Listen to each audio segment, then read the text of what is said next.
ಬಳ್ಳಾರಿ ನಗರದ ಹೊರವಲಯದಲ್ಲಿ ರಿಂಗ್ ರಸ್ತೆ ಮಾಡ್ತಾ ಇರ್ತಕ್ಕಂಥದ್ದು ಅಂದರೆ ರಿಂಗ್ ರೋಡನ್ನು ಮಾಡ್ತಾ ಇರ್ತಕ್ಕಂಥದ್ದು ಬಳ್ಳಾರಿ ಜನರಿಗೆ ಸಾಕಷ್ಟು ಖುಷಿ ಆಗ್ತಾ ಇರ್ತಕ್ಕಂಥದ್ದು ಒಂದು ಕಡೆ. ಆದರೆ ಇನ್ನೊಂದು ಕಡೆಗೆ ರಿಂಗ್ ರಸ್ತೆ ನಿರ್ಮಾಣವನ್ನು ಏನು ಮಾಡ್ತಾ ಇದ್ದಾರೆ ಈ ದೃಶ್ಯದಲ್ಲಿ ನೀವು ನೋಡ್ಬೋದು. ಈ ರಿಂಗ್ ರಸ್ತೆ ನಿರ್ಮಾಣದಿಂದಾಗಿ ಇದರ ಸುತ್ತಮುತ್ತ ಇರ್ತಕ್ಕಂಥ ರೈತರಿಗೆ ನಿಜಕ್ಕೂ ಸಾಕಷ್ಟು ಸಂಕಷ್ಟ ಶುರುವಾಗಿದೆ. ಯಾಕಂದರೆ ಈ ರಿಂಗ್ ರಸ್ತೆ ಕಾಮಗಾರಿ ಕಳೆದ 6 ತಿಂಗಳಿಂದ ಇದೇ ರೀತಿಯಾಗಿ ನಡೀತಾ ಇರ್ತಕ್ಕಂಥದ್ದು. ಈ ಒಂದು ಕಾಮಗಾರಿಯಿಂದ ಸುತ್ತಮುತ್ತ ಇರ್ತಕ್ಕಂಥ ಜಮೀನುಗಳಿಗೆ ಸಾಕಷ್ಟು ಡಸ್ಟ್ ಬರ್ತಾ ಇದೆ. ಯಾವ ರೀತಿಯಾಗಿ ಅಂದರೆ ನಾನು ಈ ದೃಶ್ಯದಲ್ಲಿ ನಿಮಗೆ ತೋರಿಸ್ತಾ ಹೋಗ್ತೀನಿ.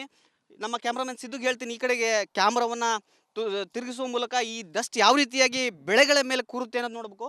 ಇಲ್ಲಿ ಈ ದೃಶ್ಯದಲ್ಲಿ ನೀವು ನೋಡ್ಬೋದು ಹೇಗೆ ಯಾವ ರೀತಿಯಾಗಿ ಡಸ್ಟ್ ಬರ್ತಾ ಇದೆ ಅಂತ ನೋಡಿದರೆ ನಿಮಗೆ ಗೊತ್ತಾಗುತ್ತೆ ಕ್ಲಿಯರ್ ಆಗಿ. ಇನ್ನೊಂದಷ್ಟು ವಿಜುವಲ್ಸನ್ನು ತೋರಿಸ್ತೀನಿ. ಇಲ್ಲಿ ನೋಡಿ, ಇದೆಲ್ಲ ತೊಗರಿಯನ್ನು ಬೆಳೆದಿದ್ದಾರೆ. ಈ ಒಂದು ತೊಗರಿಯಲ್ಲಿ ಸಾಕಷ್ಟು ಡಸ್ಟ್ ಕುಳಿತುಕೊಂಡಿರ್ತಕ್ಕಂಥದ್ದು. ಇದು ಕೇವಲ ಒಂದು ಜಮೀನಿನ ದೃಶ್ಯ ಅಲ್ಲ, ಇದರ ಅಂದರೆ ಈ ಒಂದು ಕಾಮಗಾರಿಯ ಸುತ್ತಮುತ್ತ ಇರತಕ್ಕಂಥ 300 ಎಕರೆಗೂ ಹೆಚ್ಚು ಪ್ರದೇಶದಲ್ಲಿ ಇದೇ ರೀತಿಯಾಗಿ ಬೆಳೆಗಳ ಮೇಲೆ ಡಸ್ಟ್ ಕುಳಿತುಕೊಂಡಿರ್ತಕ್ಕಂಥದ್ದು.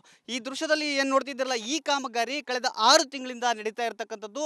ಈ ಕಾಮಗಾರಿ ಮಾಡ್ತಕ್ಕಂಥ ಸಂದರ್ಭದಲ್ಲಿ ಇಲ್ಲಿ ಇವರು ಉತ್ತಮವಾದ ಗ್ರಾವೆಲನ್ನು ಹಾಕಬೇಕು, ಜೊತೆಗೆ ಆಗಾಗ ನೀರನ್ನು ಕೂಡ ರಸ್ತೆಗೆ ಹಾಕಬೇಕು.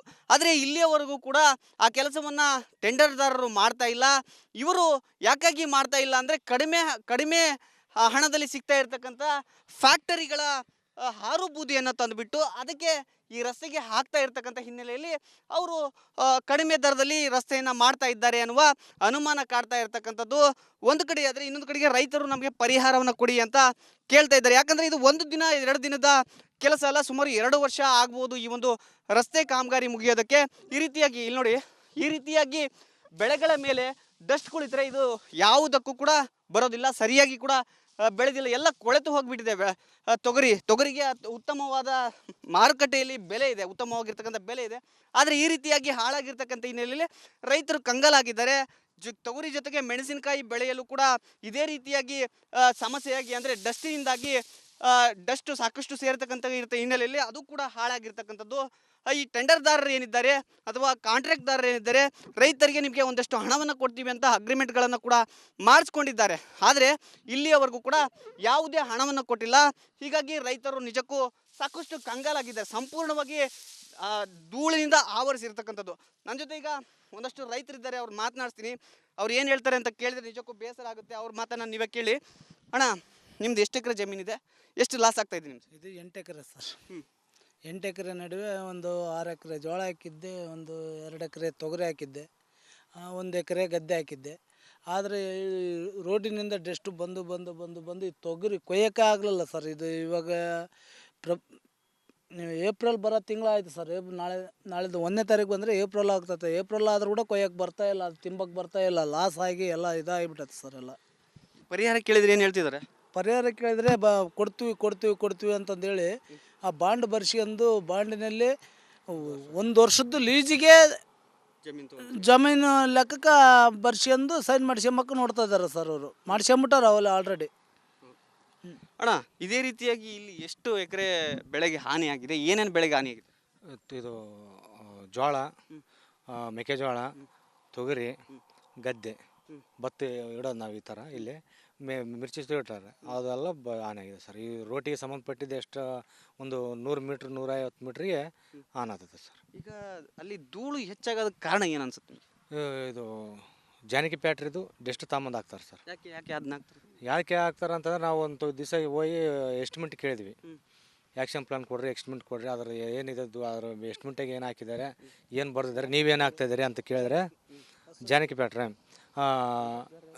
ಕೇಳಿದ್ರೆ ಅವರು ಇಲ್ಲ ಕಾಂಟ್ರಾಕ್ಟು SRC ಅವರು ಡಿಪಾರ್ಟ್ಮೆಂಟ್ ಅದು ಗೋರ್ಮೆಂಟು ಜೈದು ನಂಬರ್ ಕೊಡ್ರಿ ಅಂತಂದ್ರೆ ನಿಮಗೆ ಹಾಕ್ರಿ, ನಾವು ಕೊಡ್ತೀವಲ್ಲ ನಾವು ಅಂತಂದ್ರೆ. ಏನು ಪರಿಹಾರ ಕೊಡ್ತಾರೆ ಸರ್ ಅಂತಂದ್ರೆ ನಮಗೆ ಎಕರೆಗೆ ಲಕ್ಷ ರೂಪಾಯಿ ಇಟ್ಟಿವಿ, ಲಾಸ್ಟಿಗೆ 50-60 ಸಾವಿರ ಕೊಡ್ರಿ ಸರ್ ನಾವು ಅಂತ ಕೇಳಿದ್ರೆ ಇಲ್ಲ 10 ಸಾವಿರ ಕೊಡ್ತೀವಿ, 5 ಸಾವಿರ ಕೊಡ್ತೀವಿ ಅಂತ ಹೇಳಿ ಇದು ಮಾಡಿ ಸತಾಯಿಸ್ತಾರೆ ಸರ್. ಈಗ ಎಷ್ಟು ಪರಿಹಾರ ಕೊಟ್ಟರೆ ಅನುಕೂಲ ಆಗುತ್ತೆ?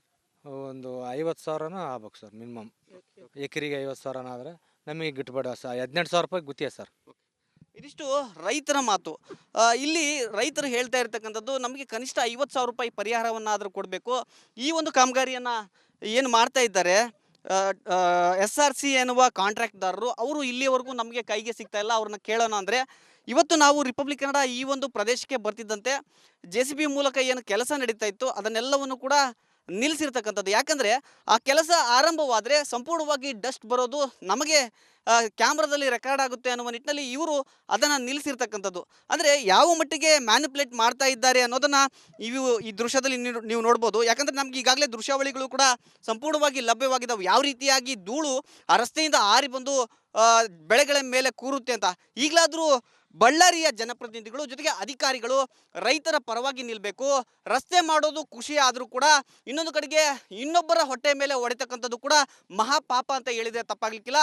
ಈಗಲಾದರೂ ರೈತರ ನೆರವಿಗೆ ಬಳ್ಳಾರಿ ಶಾಸಕರು ಜೊತೆಗೆ ಅಧಿಕಾರಿಗಳು ಬರ್ತಾರ ಅನ್ನೋದನ್ನು ಕಾದು ನೋಡಬೇಕಾಗಿದೆ. ಕ್ಯಾಮ್ರಾ ಪರ್ಸನ್ ಸಿದ್ದು ಜೊತೆ ರೇಣುಕಾರಾಧ್ಯ, ರಿಪಬ್ಲಿಕ್ ಕನ್ನಡ, ಬಳ್ಳಾರಿ.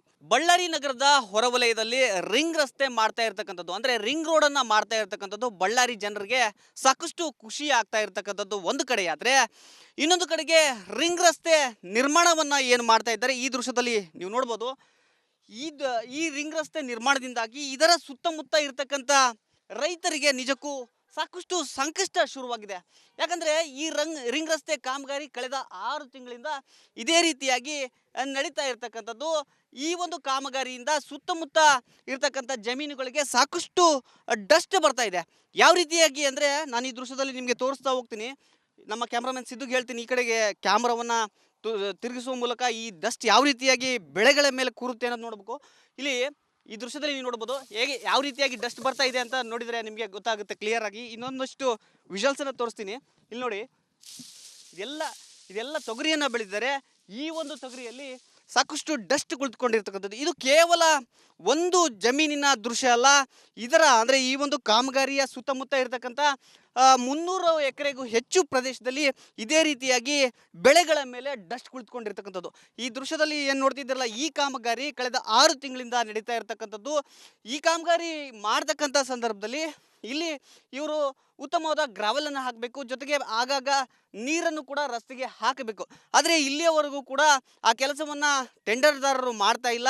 ಇವರು ಯಾಕಾಗಿ ಮಾಡ್ತಾ ಇಲ್ಲ ಅಂದರೆ, ಕಡಿಮೆ ಹಣದಲ್ಲಿ ಸಿಗ್ತಾ ಇರ್ತಕ್ಕಂಥ ಫ್ಯಾಕ್ಟರಿಗಳ ಹಾರು ಬೂದಿಯನ್ನು ತಂದುಬಿಟ್ಟು ಅದಕ್ಕೆ ಈ ರಸ್ತೆಗೆ ಹಾಕ್ತಾ ಇರ್ತಕ್ಕಂಥ ಹಿನ್ನೆಲೆಯಲ್ಲಿ ಅವರು ಕಡಿಮೆ ದರದಲ್ಲಿ ರಸ್ತೆಯನ್ನು ಮಾಡ್ತಾ ಇದ್ದಾರೆ ಅನ್ನುವ ಅನುಮಾನ ಕಾಡ್ತಾ ಇರ್ತಕ್ಕಂಥದ್ದು ಒಂದು ಕಡೆ. ಆದರೆ ಇನ್ನೊಂದು ಕಡೆಗೆ ರೈತರು ನಮಗೆ ಪರಿಹಾರವನ್ನು ಕೊಡಿ ಅಂತ ಕೇಳ್ತಾ ಇದ್ದಾರೆ. ಯಾಕಂದರೆ ಇದು 1 ದಿನ 2 ದಿನದ ಕೆಲಸ ಅಲ್ಲ, ಸುಮಾರು 2 ವರ್ಷ ಆಗ್ಬೋದು ಈ ಒಂದು ರಸ್ತೆ ಕಾಮಗಾರಿ ಮುಗಿಯೋದಕ್ಕೆ. ಈ ರೀತಿಯಾಗಿ ಇಲ್ಲಿ ನೋಡಿ, ಈ ರೀತಿಯಾಗಿ ಬೆಳೆಗಳ ಮೇಲೆ ಡಸ್ಟ್ ಕುಳಿತರೆ ಇದು ಯಾವುದಕ್ಕೂ ಕೂಡ ಬರೋದಿಲ್ಲ, ಸರಿಯಾಗಿ ಕೂಡ ಬೆಳೆದಿಲ್ಲ, ಎಲ್ಲ ಕೊಳೆತು ಹೋಗಿಬಿಟ್ಟಿದೆ. ತೊಗರಿಗೆ ಉತ್ತಮವಾದ ಮಾರುಕಟ್ಟೆಯಲ್ಲಿ ಬೆಲೆ ಇದೆ, ಉತ್ತಮವಾಗಿರ್ತಕ್ಕಂಥ ಬೆಲೆ ಇದೆ. ಆದರೆ ಈ ರೀತಿಯಾಗಿ ಹಾಳಾಗಿರ್ತಕ್ಕಂಥ ಹಿನ್ನೆಲೆಯಲ್ಲಿ ರೈತರು ಕಂಗಾಲಾಗಿದ್ದಾರೆ. ತೊಗರಿ ಜೊತೆಗೆ ಮೆಣಸಿನಕಾಯಿ ಬೆಳೆಯಲು ಕೂಡ ಇದೇ ರೀತಿಯಾಗಿ ಸಮಸ್ಯೆಯಾಗಿ, ಅಂದರೆ ಡಸ್ಟಿನಿಂದಾಗಿ ಡಸ್ಟ್ ಸಾಕಷ್ಟು ಸೇರ್ತಕ್ಕಂಥ ಹಿನ್ನೆಲೆಯಲ್ಲಿ ಅದು ಕೂಡ ಹಾಳಾಗಿರ್ತಕ್ಕಂಥದ್ದು. ಈ ಟೆಂಡರ್ದಾರರು ಏನಿದ್ದಾರೆ ಅಥವಾ ಕಾಂಟ್ರಾಕ್ಟ್ದಾರರು ಏನಿದ್ದಾರೆ, ರೈತರಿಗೆ ನಿಮಗೆ ಒಂದಷ್ಟು ಹಣವನ್ನು ಕೊಡ್ತೀವಿ ಅಂತ ಅಗ್ರಿಮೆಂಟ್ಗಳನ್ನು ಕೂಡ ಮಾಡಿಸ್ಕೊಂಡಿದ್ದಾರೆ. ಆದರೆ ಇಲ್ಲಿಯವರೆಗೂ ಕೂಡ ಯಾವುದೇ ಹಣವನ್ನು ಕೊಟ್ಟಿಲ್ಲ. ಹೀಗಾಗಿ ರೈತರು ನಿಜಕ್ಕೂ ಸಾಕಷ್ಟು ಕಂಗಾಲಾಗಿದ್ದಾರೆ, ಸಂಪೂರ್ಣವಾಗಿ ಧೂಳಿನಿಂದ ಆವರಿಸಿರ್ತಕ್ಕಂಥದ್ದು. ನನ್ನ ಜೊತೆ ಈಗ ಒಂದಷ್ಟು ರೈತರಿದ್ದಾರೆ, ಅವ್ರು ಮಾತನಾಡ್ತೀನಿ. ಅವ್ರು ಏನು ಹೇಳ್ತಾರೆ ಅಂತ ಕೇಳಿದ್ರೆ ನಿಜಕ್ಕೂ ಬೇಸರ ಆಗುತ್ತೆ. ಅವ್ರ ಮಾತನ್ನು ನೀವೇ ಕೇಳಿ. ಅಣ್ಣ, ನಿಮ್ದು ಎಷ್ಟು ಎಕರೆ ಜಮೀನಿದೆ, ಎಷ್ಟು ಲಾಸ್ ಆಗ್ತಾ ಇದೆ ನಿಮ್ದು? ಇದು 8 ಎಕರೆ ಸರ್. 8 ಎಕರೆ ನಡುವೆ ಒಂದು 6 ಎಕರೆ ಜೋಳ ಹಾಕಿದ್ದೆ, ಒಂದು 2 ಎಕರೆ ತೊಗರಿ ಹಾಕಿದ್ದೆ, 1 ಎಕರೆ ಗದ್ದೆ ಹಾಕಿದ್ದೆ.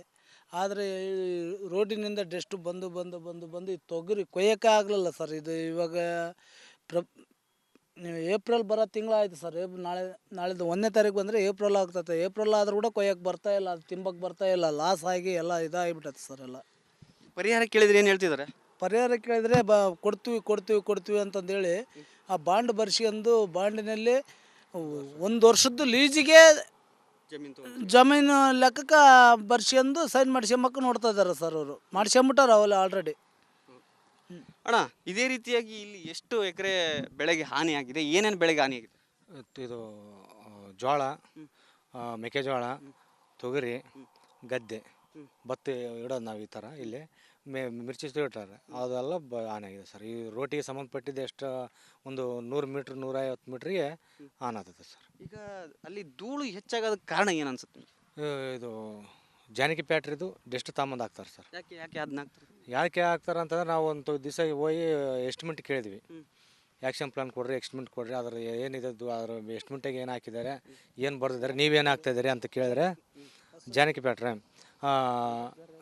ಕೇಳಿದ್ರೆ ಅವರು ಇಲ್ಲ ಕಾಂಟ್ರಾಕ್ಟು SRC ಅವರು ಡಿಪಾರ್ಟ್ಮೆಂಟ್ ಅದು ಗೋರ್ಮೆಂಟು ಜೈದು ನಂಬರ್ ಕೊಡ್ರಿ ಅಂತಂದ್ರೆ ನಿಮಗೆ ಯಾಕ್ರಿ ನಾವು ಕೊಡ್ತೀವಲ್ಲ ನಾವು ಅಂತಂದ್ರೆ ಏನು ಪರಿಹಾರ ಕೊಡ್ತಾರೆ ಸರ್ ಅಂತಂದ್ರೆ ನಮಗೆ ಎಕರೆಗೆ ಲಕ್ಷ ರೂಪಾಯಿ ಇಟ್ಟಿವಿ, ಲಾಸ್ಟಿಗೆ 50-60 ಸಾವಿರ ಕೊಡ್ರಿ ಸರ್ ನಾವು ಅಂತ ಕೇಳಿದ್ರೆ ಇಲ್ಲ 10,000 ಕೊಡ್ತೀವಿ, 5,000 ಕೊಡ್ತೀವಿ ಅಂತ ಹೇಳಿ ಇದು ಮಾಡಿ ಸತಾಯಿಸ್ತಾರೆ ಸರ್. ಈಗ ಎಷ್ಟು ಪರಿಹಾರ ಕೊಟ್ಟರೆ ಅನುಕೂಲ ಆಗುತ್ತೆ?